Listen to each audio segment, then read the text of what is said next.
Coming up on Thunder Insider, Oklahoma City's regular season is in the books. Now we talk playoffs.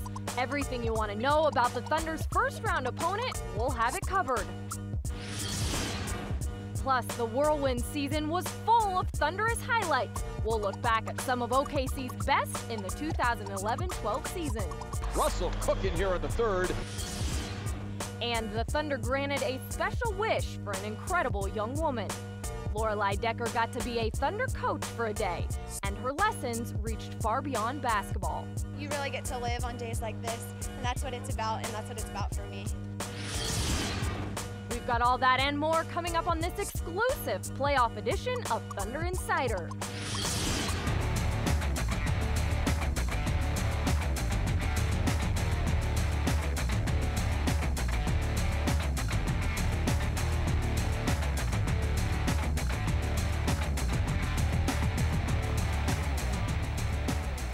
Hello and welcome everyone to Thunder Insider presented by Integris Health. I'm Kelly Kroll, your host, alongside Thunder play-by-play man Brian Davis, 15-year NBA veteran and Thunder analyst Grant Long, coming to you from inside our Oklahoman studio. The Thunder officially wrapped up the regular season Wednesday night. They claimed their second consecutive Northwest Division title, finished 47-19, and now await their first-round opponent. Guys, your thoughts on the regular season? Well, first of all, I think the Thunder walked out of the building after that game against Denver, finishing with 47 up and 19 down, Kelly, thinking Denver, Dallas, doesn't matter, bring them on. Because if you look at the way things have gone this season, Oklahoma City met a lot of its goals, particularly at the defensive end. They took several points a game off the opponent's scoring average. They took several percentage points off their field goal percentage. Grant, in the month of April alone, the Thunder held 6 teams under 40%. You laid that kind of a foundation, and what I would suggest to you is that anything the Thunder needs to work on, like turnovers, those become tweaks and not major overhauls. I certainly agree with you on that. My aspect, or my point of view on it, would be the fact that they were basically in the driver's seat all season long. They were in the front position, and they had to absorb all of that pressure to stay in front. I thought they did a terrific job of that. Now, obviously, they didn't finish in first, but the fact that they were able to hold their ground for a long time, 66 games for a long season, they were able to do that to a large effect, do it very good. I also think that they made the in-game adjustments in a short season. They almost changed their style of play when you think about how many times they were able to move the ball and get the assist total up. Well, getting better every day, that was always their motto, and I think following the close of the regular season, the players and the coaches all felt like they had a lot to be proud of this season. Playoffs about to start, and it's going to be nothing but physical basketball, so that's something we got to look forward to. You know, we can't worry about what we did in the regular season. That's out the door. Get ready for the playoffs, man. I think we got another level we can get to, and these few days of practice is really going to help us out. It's about playing the whole season, and we've done a pretty good job with our win total and how we've played. We established ourselves as a defensive tough team, and we've done that pretty consistently. You know, you're not going to win every night. It's not going to happen. I think we're playing okay. I think we could be playing better, but I think we got another level in this, and hopefully that comes out. You know, you just have to continue to push and continue to believe in what you're doing, the things that got you there, the things that earned you, 47 out of 66 wins. But it was a fun year, regular season. Another season is upon us, so we got to get ready for that. Yeah, we had a great season, regular season, I should say, and now it's time for the postseason.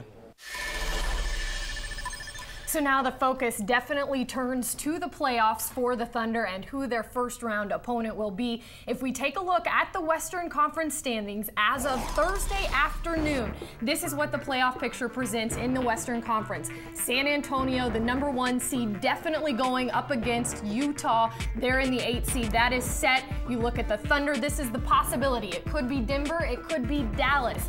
And then the 4 and 5 and 3 and 6 seeds. Grant, what do you think about this? I'm thinking about that Jazz-San Antonio series. I think it's going to be exciting because the Jazz are playing some of their best basketball all season long. They had to actually win to get into the playoffs, so their confidence level is very high right now. So that's a series that I'm going to keep my eyes on. Also, that Lakers series, when it gets started, it's going to be intriguing. Also, how newly acquired coach Mike Brown uses his big men to try and dominate the basketball game. Well, and how they do in the first round without Ron Artest, who's suspended for the next half dozen games. Now, let's also talk about the 4-5 matchup. props to Blake Griffin and the Clippers, but that is going to be a war with Memphis, which actually finished with the 4 seed and home court advantage. So the Thunder at the 2-7 probably is as well set up in terms of what's going to happen in the other series to welcome a beat-up opponent into the building when round 2 begins. I was just going to say, watching Memphis and the Clippers beat up on one another could be fun. Brian, your thoughts on if the Thunder sees Dallas in a rematch of the last year's Western Conference Finals? It could be fun. We'll start with Dallas. We'll get into Denver, but first of all, the Mavericks. The defending champions, the opportunity to unseat the defending champions has a certain attraction to it. And the Thunder walked out of the building last year after the conference finals thinking we could have beaten this team. And, you know, anger like that, disappointment like that burns. The Thunder lost that big lead at home in Game 4. Dallas won the next game and moved on to the finals. But the Thunder knows it can play with these guys. Now, that said, one thing that the Mavericks do that sometimes causes the Thunder problems, their ability to penetrate and create some havoc off that penetration. And then, Grant, when you've got Nowitzki and Jason Terry and Jason Kidd, you've got 3 proven veterans, champions indeed, who can get hot at the right time. Well, that's what I'm going to speak to. I think the fact that you have an opportunity, if it presents itself, to line up against the defending champions. One thing that you know about defending champions, their quest is always repeat. So you know they're on a quest to do that, so that's going to be a tough challenge. I also like the fact that for the Thunder side of it, you have a chance to exercise your demons, so to speak. That's the team, the Mavericks, who put you out of the playoffs last year. If you're going to get to advancing in the playoffs, why not get rid of that team early, first-round opponent, take care of business and keep moving. Certainly would be fun to see right back down I-35, but Denver, a team the Thunder took down in the first round last year. But personnel-wise, this team a lot different than last year's team, but they did just see them to finish off the regular season, Grant. Yeah, the personnel is a little bit different. They don't have Nene inside. He was a big-time scorer for them, high-percentage scorer. But Coach Karl is the same, so you know their method of operation will be the same. And he likes to really open up the floor and play in the open court. Lots of fast break points for this ball club, and they don't change in the playoffs. They continue with their method of operation, which is, like I said, playing in the open floor. They don't have that inside presence, so they won't settle into the half court a lot. And what we were just looking at, ball movement, high assist, low turnover, critical against a team that makes its living scoring on the fast break and in the paint. Something that you got to respect about George Karl's Nuggets is that they were 4-12 going into the All-Star break. They finished the regular season, guys, 19 up and 11 down. They used 23 different lineups this season, and George Karl walked into the building last night saying, hey, you know what? That's going to serve us because that helped our guys to grow. He can do just about anything and be comfortable with it. Well, anytime you're facing a George Karl squad, you know there will be entertainment, that's for sure. It'll be interesting to see what happens. I think I speak for everyone when I'm just thrilled that we are now talking about the playoffs. And just as a refresher on how the playoff format works, seeds 1 through 4 who have home court advantage will start off with 2 games in their house, then it's 2 on the road, and then it alternates from there. 1 home, 1 away, and 1 home if necessary to determine the series. And of course, each round is the best of a 7-game set. The NBA Finals will be played, however, 2-3-2 on that basis. Still ahead on Thunder Insider, the best of the best from the Thunder season. That is gorgeous basketball. We'll flash back to some of Big Blue's top highlights. Welcome back to Thunder Insider. It is Christmas, but we say to you, Happy New Year as the NBA is back here in Oklahoma City. And we are underway. Richardson throws it away. 4-on-1. Payne! The horn sounds, the Thunder say Merry Christmas with a 97-89 victory over Dwight Howard and the Orlando Magic. Mavericks by 1.4 left. Thabo giving the ball. Looking, holding. Durant right side angle, free for 3, and the win. It's on line. Got it! Kevin Durant got it! Thunder win! 104-102. Oh, baby! They become the first in the NBA to sweep the vaunted 3 games in 3-night stretch. Serge, there's the triple-double. He's got the triple-double. Westbrook, sheer determination. Westbrook's got 40. On the fast break, KD sky into the red. Thunder on the high side. Half 100 from Kevin Durant, the three-time All-Star.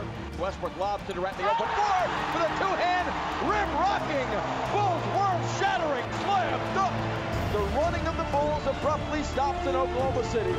The Thunder roll 92-78 over the team with the NBA's best record. An impressive wire-to-wire thumping of Chicago. I would like to thank you guys for your support all season long. You guys are the best fans in the NBA, and let's keep it going. Thank you.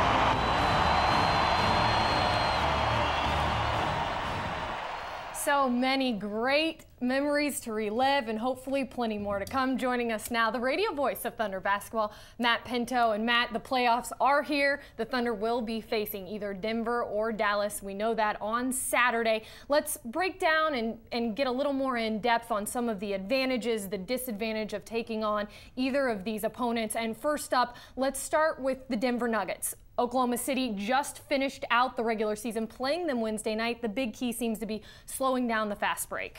Well, I think Grant's familiar with this phrase, fire and get back, the Bunker Hill mentality. That's exactly what you have to have against the Denver Nuggets. It is essential after every shot is taken offensively to be mindful of floor balance and getting back. Because the guy that just shot that ball, Ty Lawson's as quick as they come in the NBA. He in tandem with Andre Miller, Grant, provide quite a 1-2 punch at the point. Both are outstanding playmakers. They get the ball out, are mindful of that, even off of makes. You've got to find a way to force this team to beat you by executing its half-court offense. Well, they have long outlet passes, too. You mentioned Ty Lawson. This guy likes to get up and down the floor. Like you mentioned, he's one of the quickest guys in the league from end to end. And I think no matter who they're playing, they somehow find a way to impose their will on their opponent, and that is running. Whether you miss or make, they're still going to try to put pressure on the defense by getting into the lane and forcing you to commit to the ball, and then they kick out to their outside shooters. That was exactly what Coach Kalamian said at halftime against Denver, was they have to commit to getting back on a make, on a miss, anything. There has to be that intensity. Now, a closer look at Dallas, a squad the Thunder knows all too well. The question every team asks when facing them,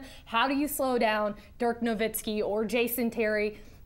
How do you do it? Well, Rick Carlisle's design offensively is to really spread the floor. They've got excellent passers. They space the floor probably better than any team in the NBA. And Dirk is a shot maker from a variety of different places on the court at 7 feet. That provides a challenge. And Jason Terry is that catalyst off the bench, the Vinnie Johnson of the Mavs. And Sean Marion played brilliantly in the Western Finals a season ago. Grant, he's a veteran presence that can't be ignored. This team still has that experience level that has to be of concern. Yeah, I agree with you on that. And you talk about Dirk Nowitzki. This is a guy, he's not a regular season superstar. He's a postseason player. He gets it done in the postseason in a large way. And I think the supporting cast of Jason Terry, as you mentioned, but let's face it, they are not the team that they were last year defensively. And I think that's where you attack this ball club. Dirk is not one of the best one-on-one defenders, so you have to go at him. Jason Kidd, a little bit up in age, a lot up in age, so you have to attack him as well. I think you can get some post-up opportunities from the guard position from him. They're also not the same team from a high screen and roll standpoint without J.J. Barea. That's an element that's gone. They gave the Thunder major fits a season ago, and I think has to be accounted for looking at this series should these two teams collide.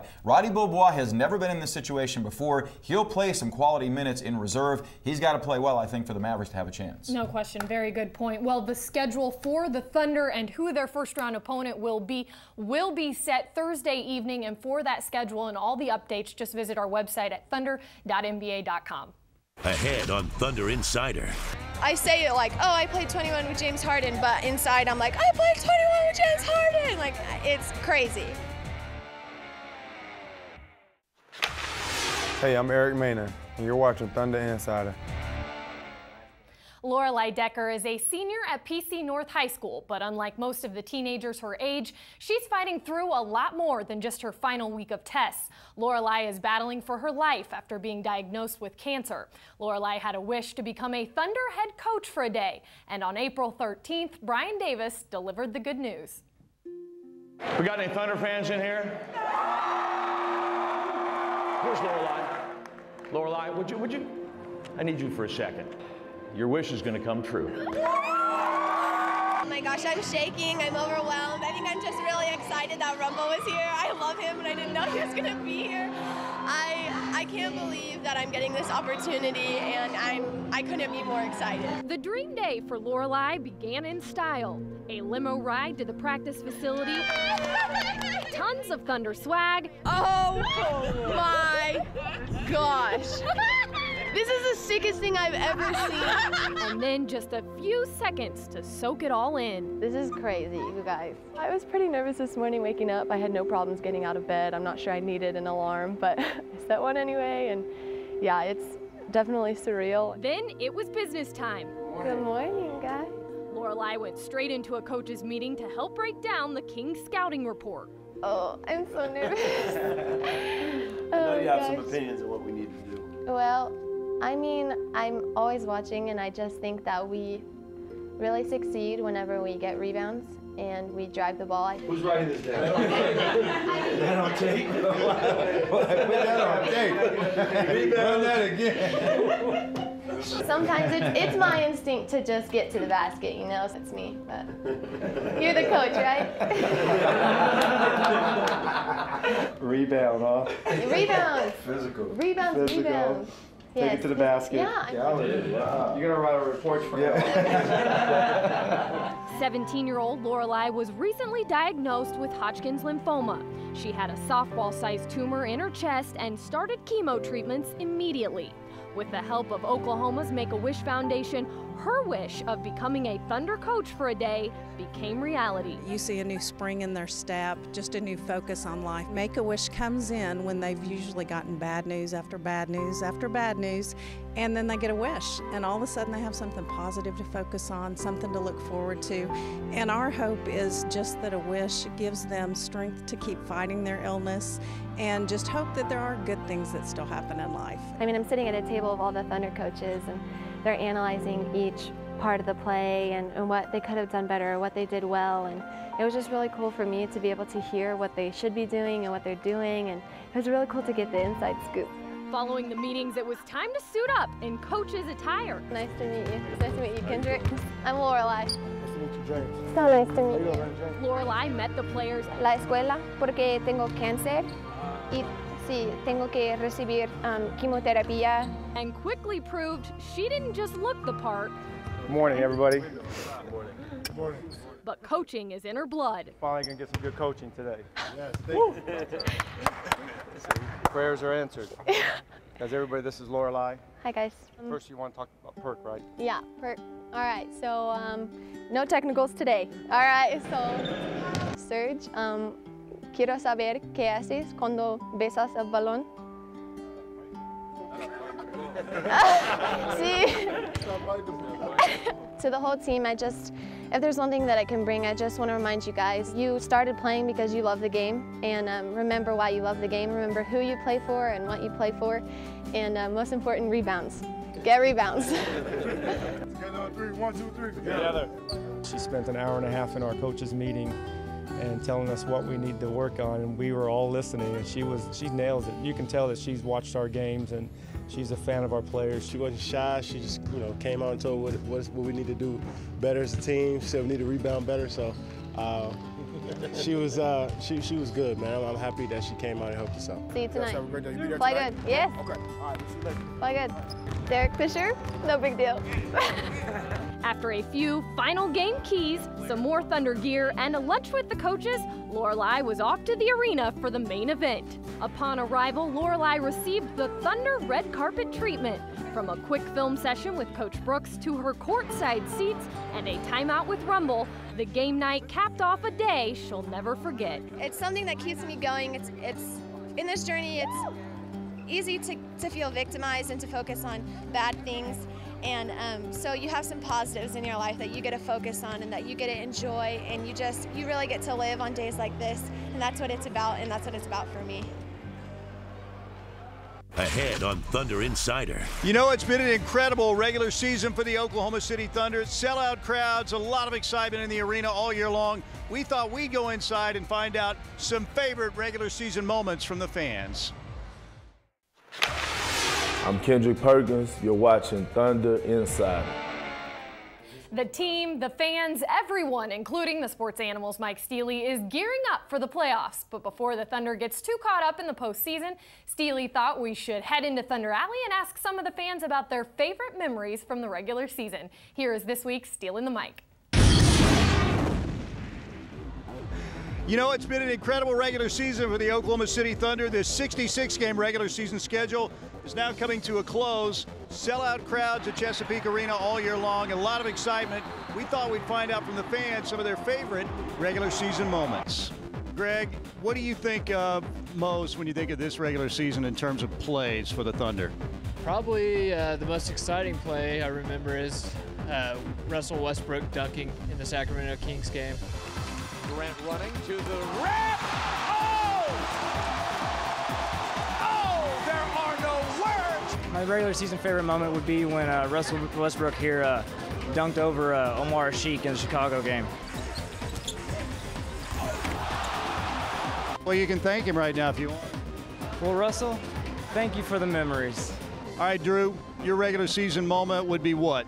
That would be when Kevin Durant scored about 50 with Westbrook beginning 40 and Serge Ibaka's triple-double. There's the triple-double. He's got the triple-double. There's his 10th block. That was the only time anything like that's ever happened, and may never see that again. Definitely the Kevin Durant victory over Dallas. The 1.7 seconds left on the clock drained the three. How would you characterize the regular season for OKC this year? Oh, it's been absolutely amazing to see the Thunder rise to the occasion. They've absolutely done everything necessary to make it into the playoffs. A lot of people are saying that Durant jump shot against Dallas was the play of the regular season. Here to reenact that for us, 10-year-old Tyler. All right, here he goes. You ready? Buzzer beater. 3, 2, 1. Yeah, that's it right there. Very nice. Very nice. That was a big-time shot. Tell me about it. Perks did a great screen for me. I felt it, and it was money. What a shot by Tyler. Some great Thunder memories, and fans, they knew them all. Well, thank you for joining us here at our Oklahoman studio for a special playoff edition of Thunder Insider presented by Integris Health. We'll see you again next week with plenty more on Thunder basketball.